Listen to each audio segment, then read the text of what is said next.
Shalom pessoal, Rabino Jacques. Vamos falar um pouco sobre Parashá dessa semana, que é Beshalach.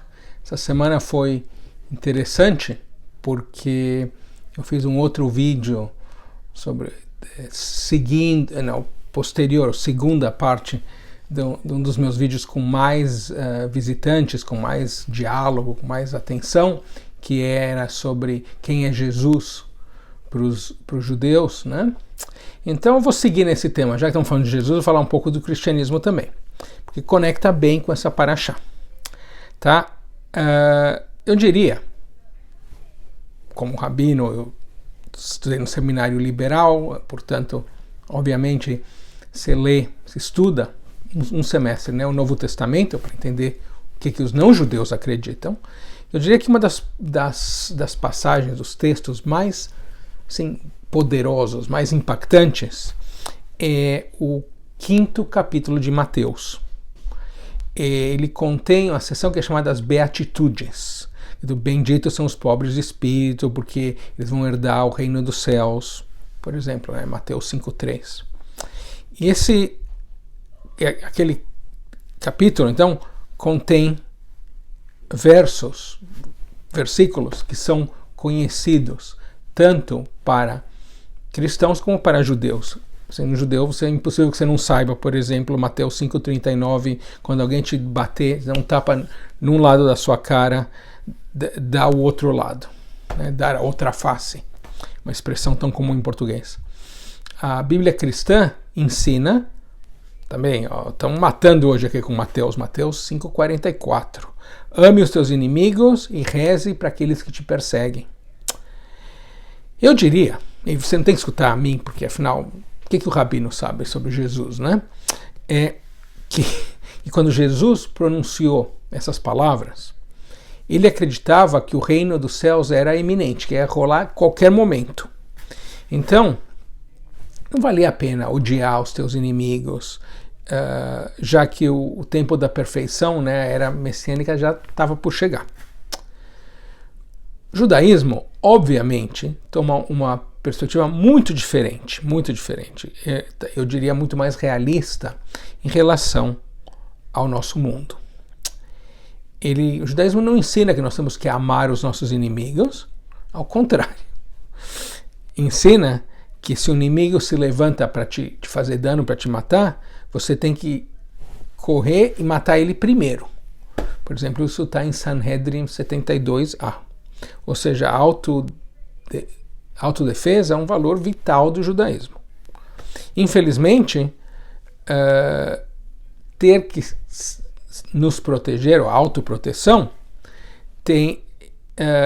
sempre se fez uma coisa muito necessária, já que o povo judeu, através da história, tem sido confrontado com inúmeros inimigos. O judaísmo não só permite, mas eu diria que demanda que nós nos defendamos contra os nossos inimigos. Agora, a pergunta é, nós devemos amar os nossos inimigos? Eu diria que falar de amor não é realista, né? Porém, há uma resposta baseada no Midrash, uma homilíada rabínica conectada com a passagem do Yam Suf, né, do mar, chamado Mar Vermelho, né, na verdade é o Mar dos Sargassos, e obviamente correlacionado com essa Parashá Beshalach, né, porque aqui diz, deixa eu achar aqui meu texto, diz em Êxodos 15:1, então Moisés e o povo de Israel cantaram essa canção ao Eterno, dizendo, eu canto ao Eterno porque ele triunfou gloriosamente, o cavalo e o seu... já estava em cima do cavalo, foi afogado no mar. Shira Ladonai Kigal Ga'a Sus Veroch Vorama Bayam.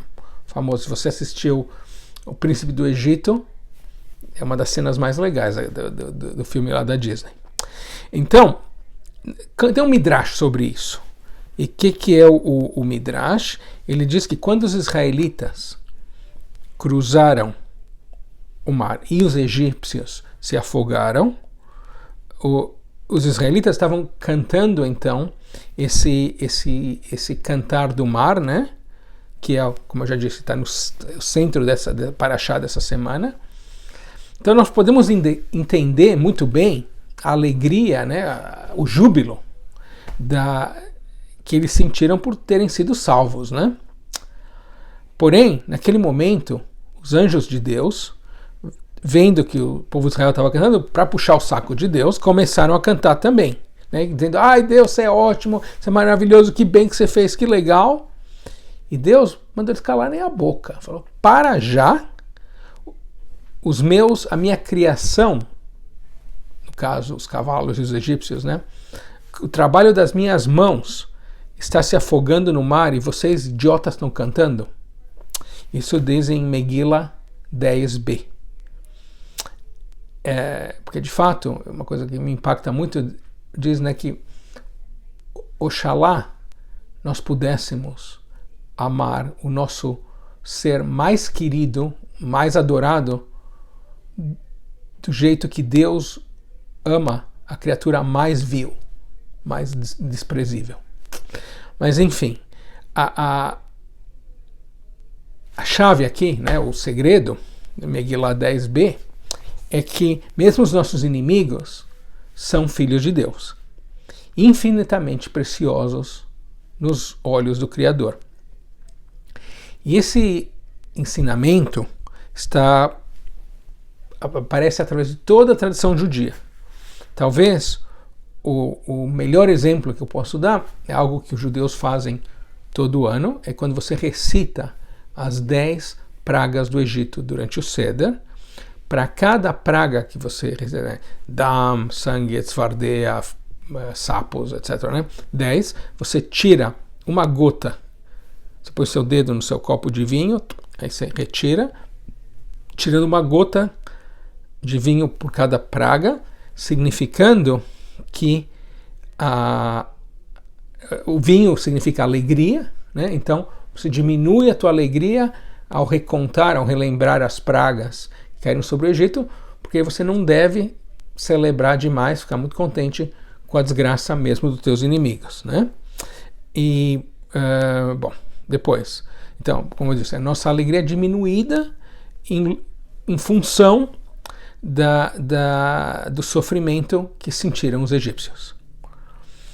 E talvez, falando de coisas modernas, né, uma das minhas personagens históricas que eu gosto mais era Golda Meir, que, falando sobre a humanidade dos nossos inimigos, ela famosamente disse que ela poderia perdoar os árabes por matarem as nossas crianças, porém ela nunca ia perdoar os árabes por ter tornado as nossas crianças em matadores, nos obrigarem a ter que matar eles. E nós precisamos aprender a nos defender, porém nunca devemos nos alegrar sobremaneira com a desgraça do nosso inimigo. Um outro exemplo ótimo é a mulher mais famosa do Talmud, era a esposa do Rabi Meir. O nome dela era Berúria. É curioso porque, em geral, mulheres não aparecem nas histórias antigas, na Bíblia, no Talmud. Em geral, mulher não aparece porque, no final, naquele então, eles achavam que mulher não tinha nada relevante para dizer ou para adicionar para a conversa. Mas a Berúria aparece todo o tempo porque ela era legal. Falar em legal, dá um legal aí para esse vídeo aqui, deixa de ser mole. Vai lá, já. Bom, então diz que um dia ela ela viu o esposo dela, o Rabi Meir, rezando pela desgraça de um sujeito que continuamente dava trabalho para ele, incomodava ele, ficava enchendo ele. Aí ela deu uma bronca no Rabi Meir e ela disse: não reze para que o pecador desapareça, reze para que ele mude como ele é. Isso está em Berachot 10a. Posteriormente, os rabinos ensinam quem é forte, aquele que consegue transformar um inimigo em amigo. Isso é contado por Avot, o texto está em Avot de Rabbi Natan 23. E Avot de Rabbi Natan é como uma Gemara, é como um comentário sobre Pirkei Avot. Porque Avot é uma Mishnah, geralmente Mishnah tem Gemara, porque Avot não tem Gemara, mas tem esse livro de comentário que chama Pirkei Avot de Rabbi Natan. Tá? Então está lá. Inclusive isso eu me lembro, quando a gente estava no Hebrew Union College, no seminário em Jerusalém, eu tinha um colega que hoje ele é rabino no Rio, e tinha, bem na frente, tinha uma venda, onde o sujeito também fazia sanduíche. E o sujeito era um judeu, né, ortodoxo, de Marrocos, né, assim, um sujeito grosso, assim, grosso, nojento mesmo. E eu fui com ele lá um par de vezes, eu achei o sujeito um nojo, super asqueroso, eu falei, eu não tô nem aí, eu não volto lá mais não. O Sérgio continuava indo todo o tempo. E eles perguntaram, você é um otário, por que você vai lá? Aí eu acabava ou trazendo comida de casa, ou ia numa outra venda, tem muita venda em Jerusalém, perto, né? Mas não ia naquele, porque ele era um nojento. Aí um dia o Sérgio me encheu, me agarrou e falou, vem comigo. Aí eu fui, e o sujeito foi super legal com ele. Aparentemente ele falou, tá vendo? Eu consegui conquistá-lo. Aí me fez lembrar essa coisa do Avot de Rabbi Natan. Enfim. Bom, voltando. Há muita coisa que os judeus têm em comum, que nós compartilhamos com os nossos amigos, nossos vizinhos cristãos. Porém, há várias áreas nas quais nós divergimos. Os cristãos foram ensinados a amar seus inimigos, os judeus aprenderam a se defender contra seus inimigos. Porém, mesmo enquanto nós nos defendemos, nós nunca devemos nos esquecer que os nossos inimigos também são filhos de Deus.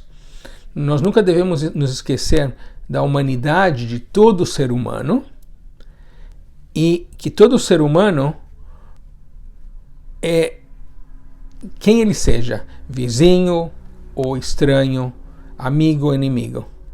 E essa é a maneira, através disso, que nós vamos conseguir transformar em realidade o reino de Deus que nós judeus chamamos a era messiânica. É isso aí, pessoal. Shabbat Shalom. Coloca seus comentários aí embaixo. Se inscreva no canal. Dá um like, um joinha. Recomende para os seus amigos. Se não gostou, se achou que é bobagem que eu estou dizendo aqui, recomenda para os seus inimigos. Até a próxima. Tchau.